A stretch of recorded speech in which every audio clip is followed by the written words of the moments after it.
Cuba has been forbidden territory for most Americans for almost 5 decades. But lawmakers from both parties, joined by trade and human rights groups, held a news conference to unveil legislation that would lift the travel ban. Democratic Senator Byron Dorgan says the restrictions are part of a long-standing U.S. policy that has failed to promote change in the communist country. This issue today with respect to the travel restrictions is a failed policy that has failed for 50 years, and it's long past the time to change the policy. He went on to point to examples of Americans who have been punished by the U.S. government for traveling to Cuba, including one woman who went there to pass out Bibles. Punishing the American people in our effort to somehow deal a blow to the Castro government has not made any sense at all.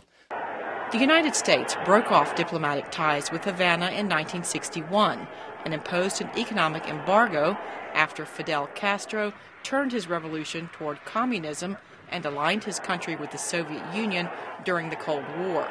Last year, the ailing Mr. Castro formally handed over power to his brother Raul.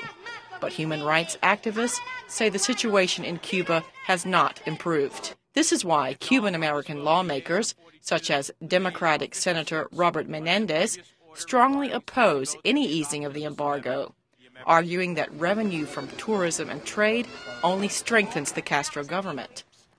But others, such as Democratic Senator Christopher Dodd, disagree.